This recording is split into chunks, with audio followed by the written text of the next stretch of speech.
Hello, I'm Terrence McNally, and welcome to today's podcast.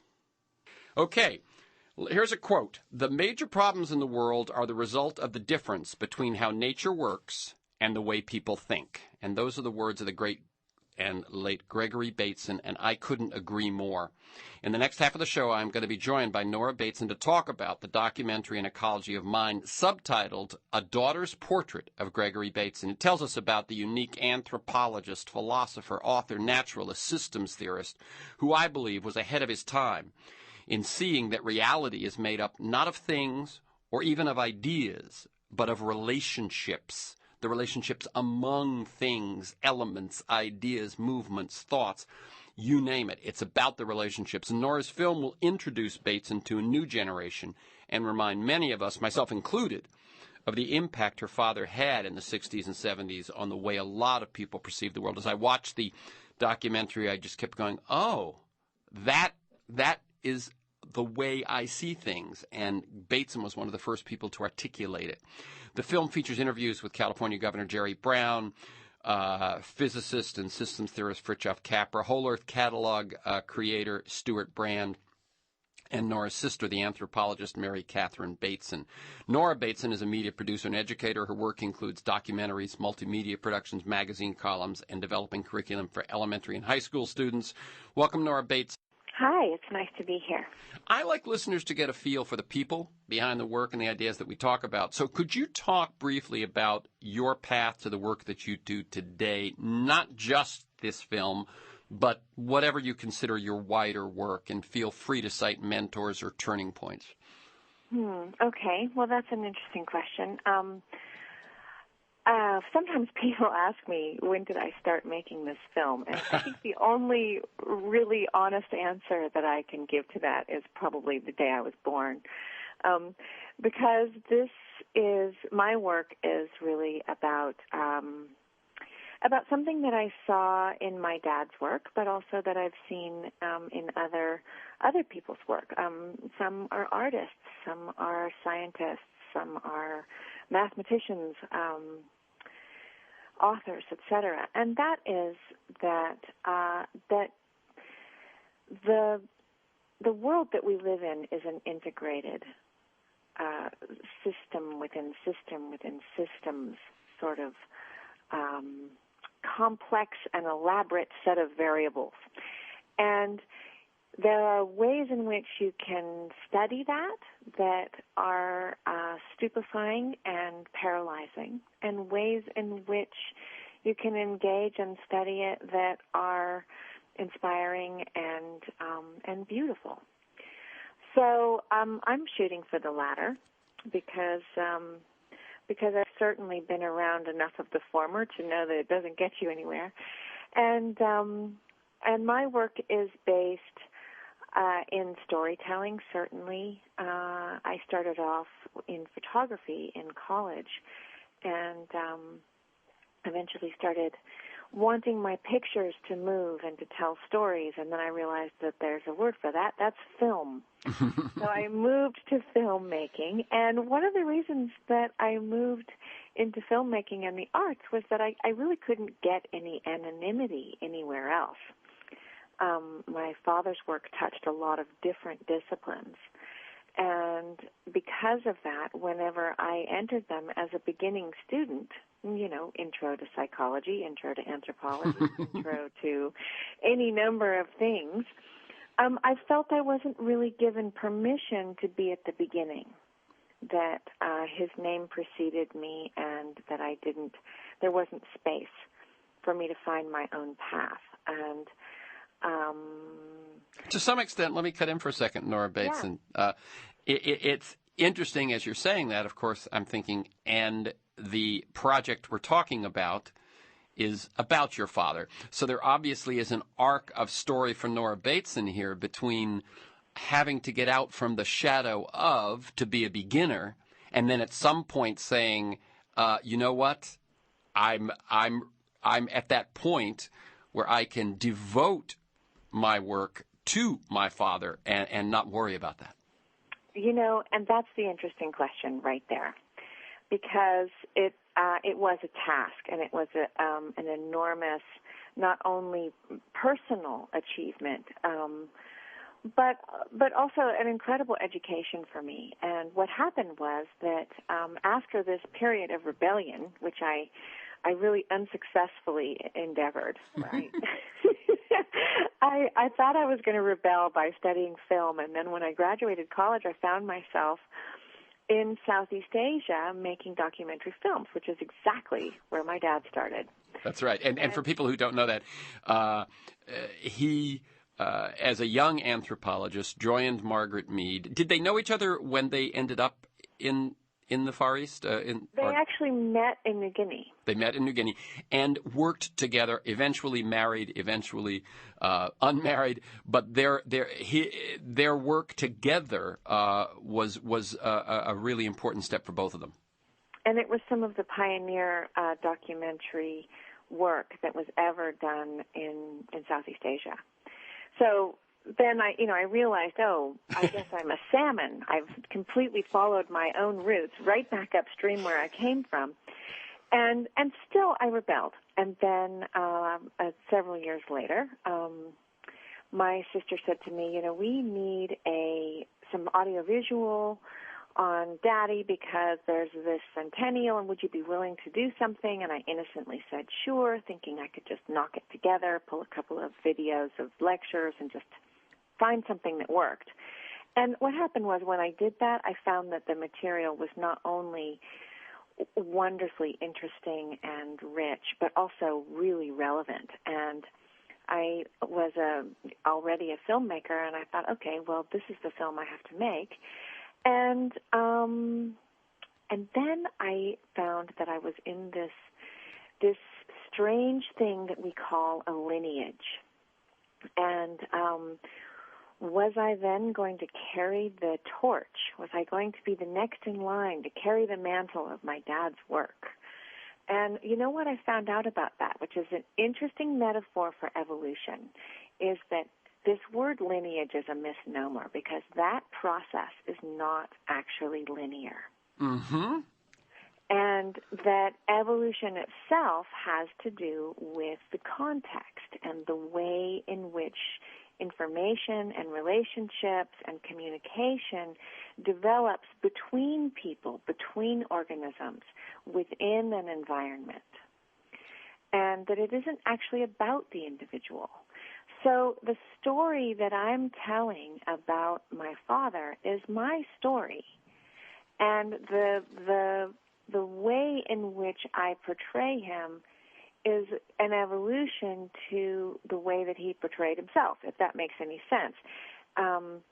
The reflection is part of the context of today's rhetoric in today's world, from younger generation looking back at the older generation, but through my eyes, through my lens, if you will. Yeah, there's a quote that I have of yours, which I have made an ecology of mind to illuminate the dynamic interrelationships of life at all levels: global politics, biology, communication, evolution, and culture, told through the relationship between father and daughter.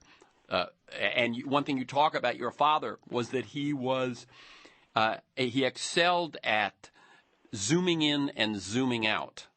Which, as a filmmaker, is an interesting metaphor, but that he could, from one moment, see the tiniest interaction between an insect and a plant, and in the next moment, the city around it and so on. And so, obviously, what you're talking about, global politics and the relationship between father and daughter, zooming in and zooming out. I'm Terrence McNally. I'm speaking with Nora Bateson about the wonderful documentary, An Ecology of Mind, that she's made about her father, the late Gregory Bateson, and you can learn more at An Ecology of Mind, ANECOLOGY,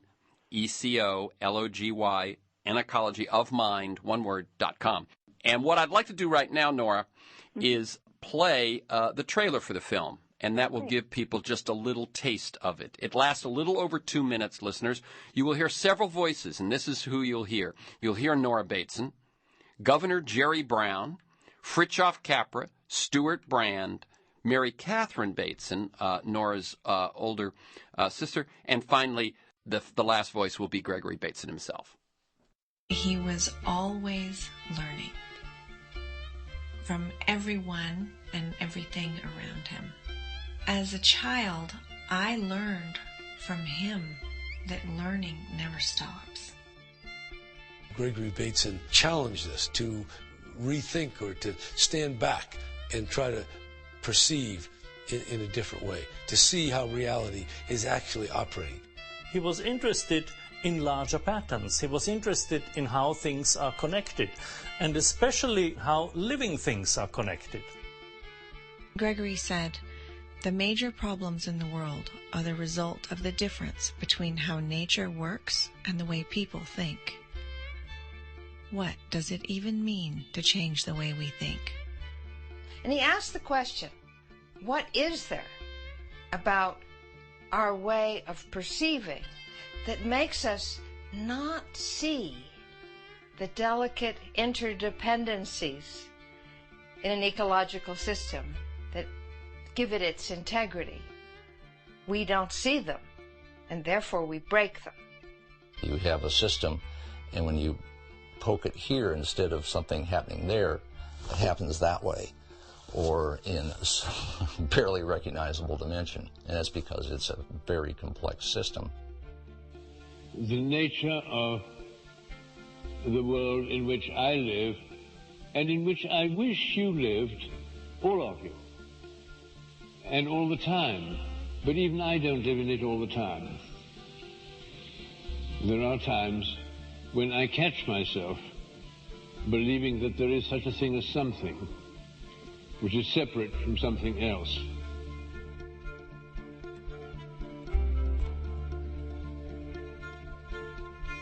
Okay, so that is the trailer to the documentary, An Ecology of Mind, a portrait, a daughter's portrait of Gregory Bateson. Nora, how can people get this DVD? The DVD is mostly available right now for institutional use through Bullfrog Films, and that means that you can buy an expensive copy to show in group formats for classes and things like that, and it'll be available to the general public later on.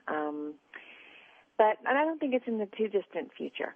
Okay. And, yeah, but so Bullfrog Films is the distributor. So Bullfrog Films is the distributor, and if they want to stay abreast of when it might be more widely available, they could also go to anecologofmind.com. That's right, and the Facebook site also, which is just An Ecology of Mind, is another probably more useful version because it's easier for me to get the information up there. And so that's generally the most current. Because it's easier for you to update, right? That's right. Right. Okay. So, and that would just be An Ecology of Mind in Facebook, right? That's right. Okay. Very good. Anything you want to say about what we just heard in the trailer? Well, I guess I would love to go. The other is one thing, and I love what my sister says in that about how the world is made of delicate interdependencies that we don't see, and because we don't see them, we tend to break them.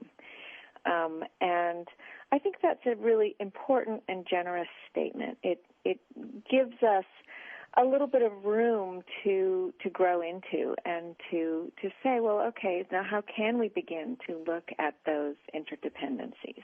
How can we begin to have that be part of our perception when so much of our cultural understanding and the sort of the seductiveness of linear causality in our education and everything else pushes us to see not the relationships or the communication within the relationships, but instead the things.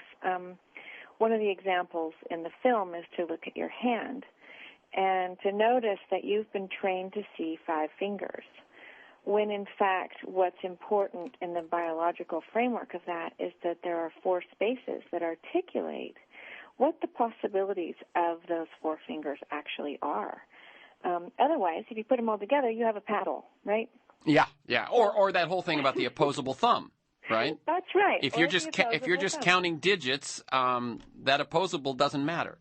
That's right, and it becomes about in all forms of life, whether you're talking about a pond or a school or a nation or even our geopolitical system, what you're really talking about is the interrelationships that hold it together. Interrelationships actually define whatever the things are, whether they're people or, trees in a rainforest or insects or different kinds of algae in a pond. They're in an interrelationship, and that's what gives it its integrity. And so how can we learn to see that integrity so we don't squash it? Yeah, I just wanted to say that the one note I took while listening to the trailer was exactly that quote, your sister's quote, because as you say, and I want to go back to one thing you said, which you said it was, did you say forgiving? Generous. And what I think you meant was that it's not because we are evil that we make some of these mistakes. It's that our perception, for whatever reasons, as so much influenced by culture, focuses on the separate things rather than the intangible, invisible, but so influential relationships. Right, which means that to move through to another level of being able to perceive, we don't have to first deal with the fact that we're evil, because we're not. Right. I know that sounds trivial, but actually it's a huge step to be benevolent to begin with and just sort of work toward another level of perception. Yeah, there's a great quote which is in the film by your father, in which he points out that the world of separate disciplines and fields of study in which one is tested on true or false quizzes has nothing to do with the way the world actually is. And as we know, academia, government policy, all of these sorts of things tries so much to handle reality through separation and silos and analysis, which, as it turns out, are crude and often unhelpful tools for seamless existence. Now, is that one of the reasons, and I assume it is, that your father studied and worked in so many different fields? It is exactly that. And I think it's really relevant right now.